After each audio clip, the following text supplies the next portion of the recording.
Hello, beautiful creative souls, and welcome back to another episode of Chakra-Care for the Creative Soul. Happy 2025. It is such a blessing and an honor to be back here with you after a bit of a hiatus where I just really needed to take some time out to live what I share, and that is to practice some sacred self-care. And I'm so happy to be here today because this is exactly what I feel guided to speak to and share with all of you. I just popped on here actually very spontaneously, is what I want to say.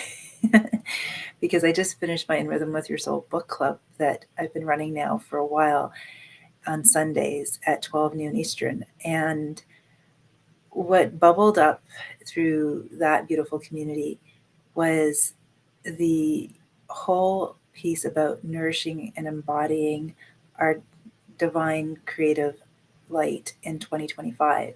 So what am I talking about when I share that? Well, when I feel into this year, I feel so optimistic. I feel that there's so much opening up for so many of us, and I feel from others the same sentiments, the same expression, that there's a sense that I keep hearing the word relief, that there's a sense of relief coming through for a lot of us. Um, and so going back to this piece about being luminous, and in my heart of hearts, when I feel into 2025, what seems to be ever present with me these days is that there is, it's been going on for a while, but it's become so amplified and it's becoming beautifully resonant for so many, this burgeoning awareness on a much greater scale of ourselves as conscious co-creators. And conscious co-creators connected and online with the divine. I'm feeling guided to really call in the words that want to speak through me today to you.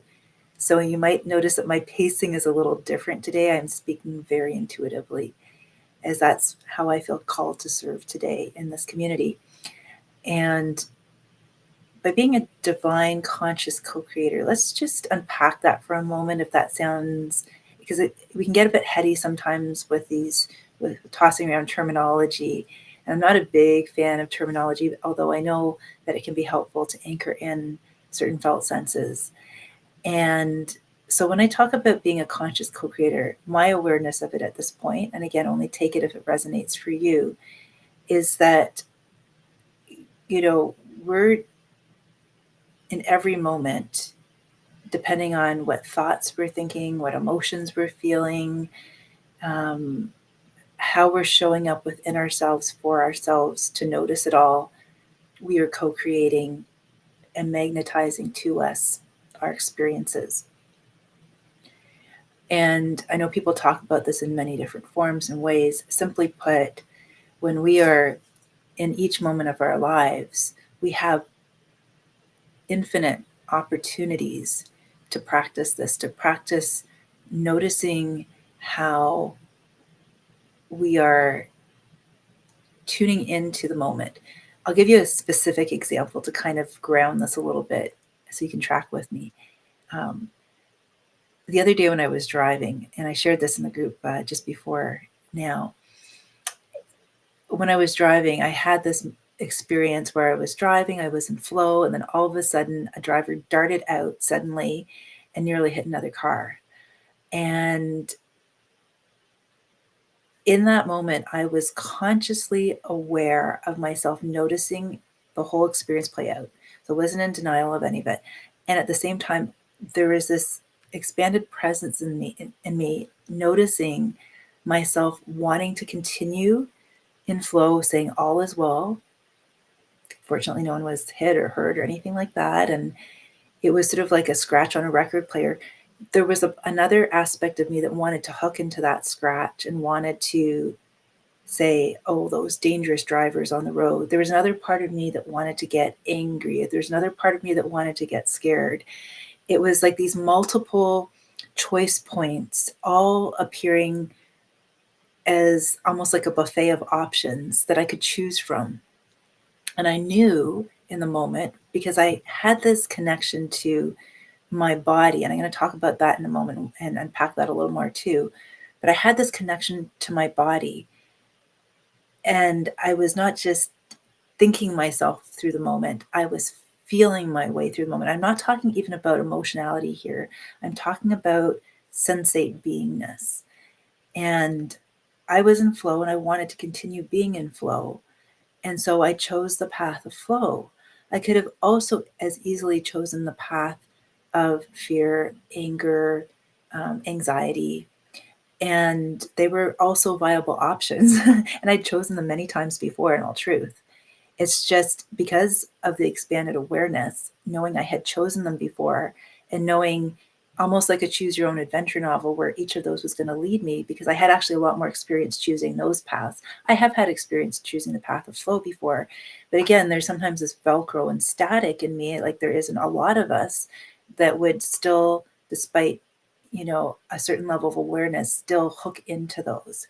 And what I would say to that is, I know in my own journey, it's been as many times as I needed until it's just something I no longer want to do.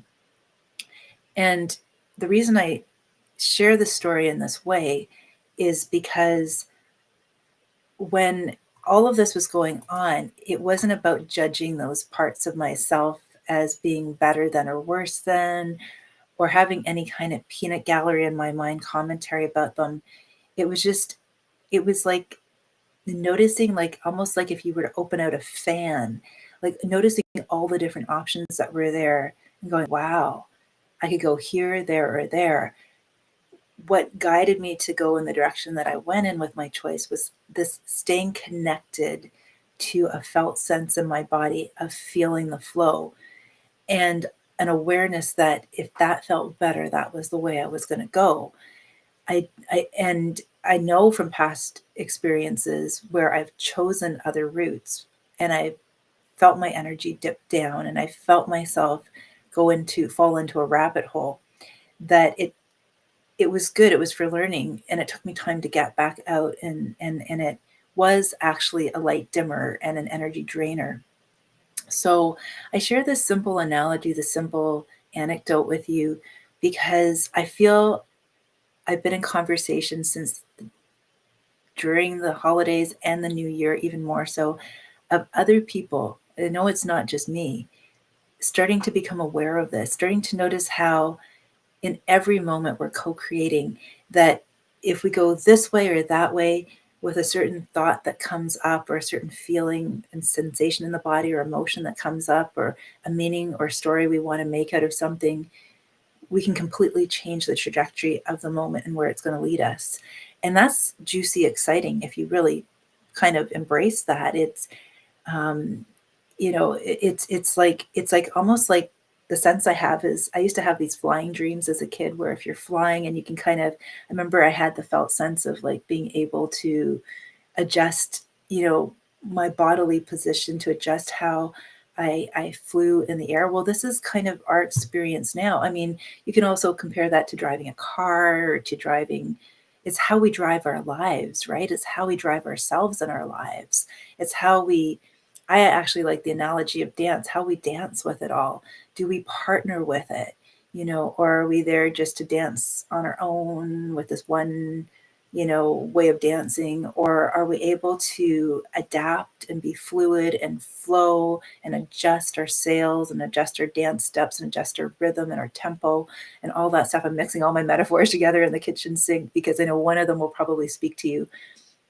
It's just, this is the most exciting aspect I'm finding so far of 2025, and what's already here now and what's only going to continue to amplify and intensify. Another important piece of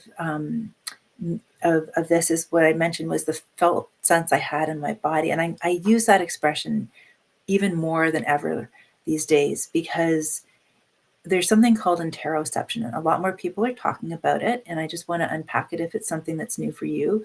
Maybe you've already heard about it. But interoception is our bodily awareness, our ability to bring our awareness to our foot or our thumb or our finger and have a felt sense of it, a sensate experience of what it's like to inhabit our body. And I feel this is so important in our inner awakening journey as light beings here on earth, because while on the beginning of my inner awakening journey, it was all about up, up and away, beam me up, Scotty, because I really wanted to connect to the light. I wanted to come home to myself in the light. I wanted to feel lighter in a very dense world. And what I didn't understand at that point earlier on in my journey is how important it is to have both ascension and descension, because at the end of the day, our energy system isn't just a line, it's a tube torus. It's like a fountain. It flows over and pours around us, and then flows back up through us along our core, illuminating anything that might be standing in the way of that flow. And then it overflows. We connect to the divine. It comes down, it overflows, it nourishes. The same way a plant receives its energy through photosynthesis from sunlight, so too do we nourish our light by the movement and flow of our energy system. It's just the way our energy system is created. It's actually like a big infinity spiral loop that's moving through and around us and as us. And I say as us because really, as we dance with it, you know, this the dancer and the dance are but one. You know, you cannot separate the dancer from the dance. I mean, that's a famous quote, and I'm forgetting who to attribute it to right now, so I apologize. Was it Mark Twain or someone like that? But the dancer and the dance are one. And so, it's arbitrary and an illusion to think that we can separate it, the two. And I know this because I was a competitive pro-am ballroom dancer for 13 years of my life. And, whatever was happening in me was also happening out there on the dance floor. If I was getting spooked and I was leaving my body, well, then that's when the elbow and the face came in, or the missteps, or the blanking out on the routine happened, because I was checked out. So, the interesting thing is that when we are flowing with our energy and nourishing our energy, then everything in our life out there flows as well too. So it's interesting feedback when it's not. Also, it's interesting feedback. It's an interesting mirror to use to reflect on. Okay, where did I dip down? What thoughts and emotions came up? And how am I showing up for those? Am I judging them? Am I making myself feel wrong in some way for having them? Am I getting too attached to them or thinking that I am them? These are ways that we dim our light as opposed to nourishing our light. And it takes us back out of embodying our light, which, because when we're embodied, we're in that sensate, present, now experience where we can flow with it all. But when we leave that sense of embodiment and either disassociate or leave, and we often, the place we flee to is our mentalization. We flee to thinking our way through life, or even sometimes even like numbing out or distracting ourselves on all kinds of coping mechanisms, so that we don't have to even feel what we're feeling inside of ourselves. And it's often as a result of thinking too much about things, analyzing things, overthinking, that we exhaust ourselves, we drain ourselves, we deplete ourselves. So a really important aspect of 2025 is how well we nourish and embody our light with each breath and each step forward. It's so key, because right now on the planet, the veil is thinner than thin. It's I'd almost say it's almost gone. And what that means is that things are manifesting more quickly. I was having a little fun with this the other day when I was doing a word search at work, just to take a few minutes to pause and relax, because I love looking for patterns, and that's why I enjoy doing word searches. And I played a little game with myself where I was looking up famous artists, right? And I would choose an artist that I felt kind of intuitively called to, and then I just set the intention that that I would find it on the word search, and it would show up usually, like not every single time, but more times than I ever remember that happening to me before. I didn't have to analyze and scan with my finger. And if I didn't see it right away, I didn't get fixated on it. I just let it go and chose another one, and it would often appear really quickly. So what I started noticing in this simple, mundane little everyday experience was what a beautiful soul mirror it was in terms of showing me that this is sort of what our day-to-day life is becoming for a lot of us. So, you know, again, when things show up, if we think about them and then the next thing we know, it's in front of us, um, that can be very exciting. And also, conversely, it can also be overwhelming because it can be overwhelming on so many levels, because especially if we've been thinking about things that we don't want to see happen, or our worries or our anxieties, or it's coming from fear, doubt, or hesitancy. To have that boom right up in our face is a lot. It can send our whole system back into fight or flight, into cortisol overload, and that can only further reinforce our experience of the world being a certain way. So, this is why caring for ourselves these days, restoring the sacred to our self care, is so important. You know, in the call I was just on, and this is the book, it's in its 10th anniversary. It came out in September of 2014. So, even though we're in 2025, I still count this as the 10th anniversary because, the full year started in 2014 to September 14, 2025. Um, is this whole moment that when we are stepping into, like when I was stepping into writing my book or stepping into performing dance, and I know there were a few other people in the group who were sharing about the very first time I did this dance class or, presented my artwork, I felt this almost primal fear come up in me of being exposed. And it's a time where oftentimes, because we're taking a bold, confident, courageous step forward on the one hand, and then all these other insecurities and wobbles are coming up inside of us in the face of the creative courage. Um, and then you got people around you noticing something shifting, you're taking a different kind of choice, or they didn't see you in that way before, and you're getting some resistance and pushback with, sideways comments. That it's a very vulnerable and tender time in your artistic creative journey. Now let's open that out and pan that out to anyone these days, because we're all conscious co-creators. Um, Potentially, we're all co-creators. It's just a question is if we're conscious or not. And when we're not as conscious that we're conscious co-creators, life is actually a lot more bumpy, because it's like trying to drive a car and not knowing where all the controls are, not knowing where the windshield wipers are when it starts to rain, not knowing where the parking brake is if you need to get onto a really steep hill, not knowing how to shift gears, not knowing, where the turning signal is when you're in busy traffic. Like these are the basic foundational tools that make it easier to navigate how you're moving through life, right?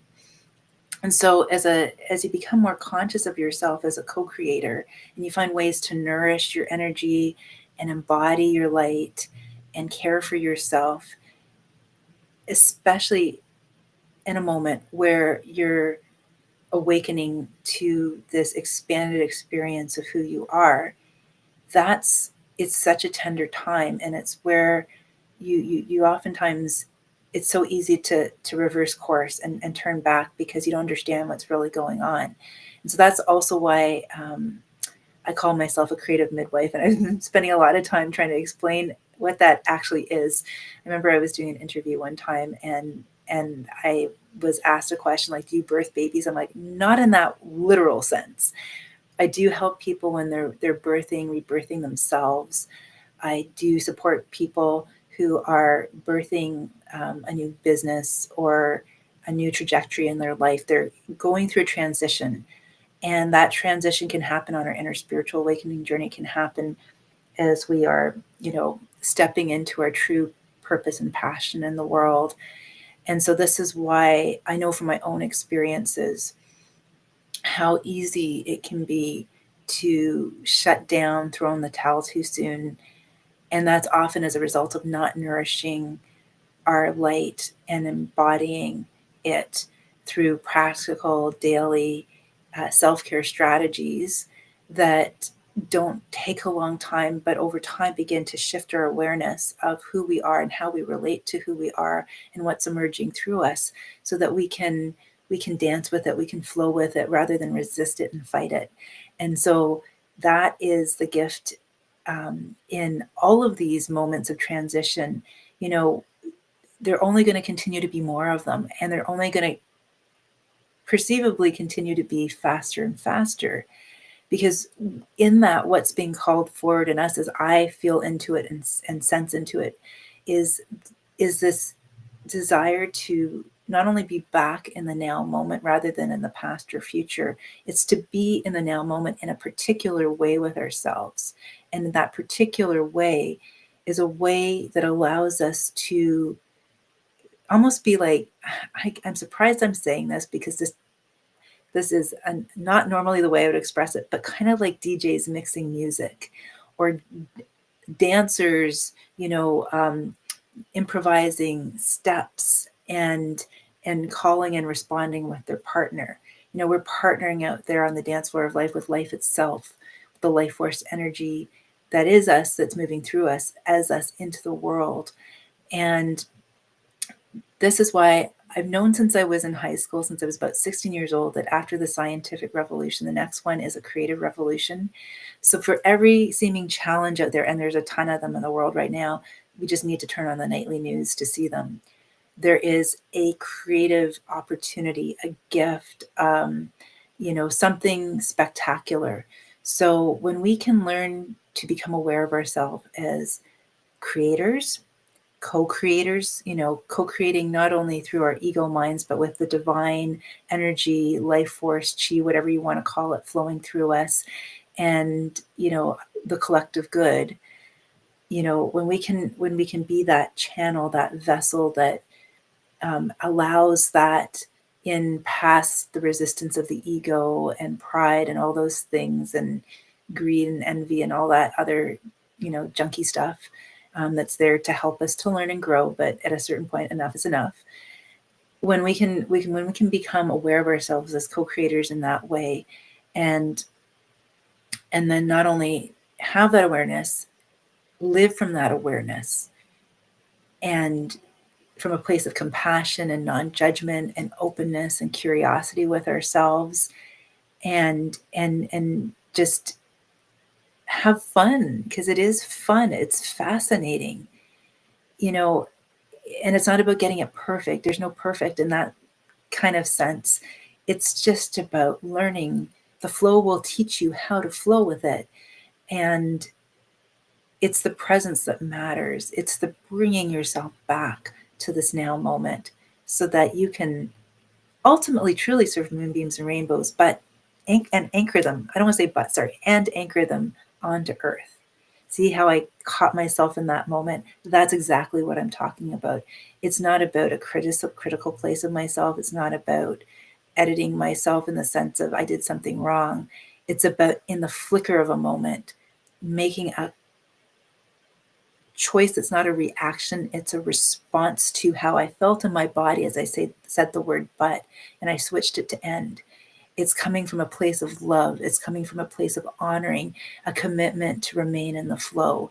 And so I'm glad I had the opportunity to model that for you in a flicker of a moment, because this is where it gets juicy good. This is where it becomes, how we stay in the present moment. Because when we're noticing all that stuff, where else would you rather be? This is where the good stuff is. This is where the freshness is. This is where the joy and the pleasure come in. And I feel really complete having said all of that. I want to wish all of you a wonderful start to the year. Thank you for watching this channel and joining me here, whether you're joining me on Oneness Talk Radio or Multidimensional Muse on YouTube. And if you are enjoying this content, please remember to like and subscribe. And I'm going to try playing my outro video. My intro didn't play today. I think there have been some upgrades to Restream, which is how I'm streaming right now. And I love that they're constantly innovating. and I will discover all the new bells and whistles that they have in here moving forward. So this is a little bit of a leap of faith right now. I'm going to attempt to play the outro, and if it doesn't work, I will sign you off with a big cosmic kiss. Okay, no outro. Okay, I'll just go old school. Sending you lots of love and light. Be well, beautiful, creative souls.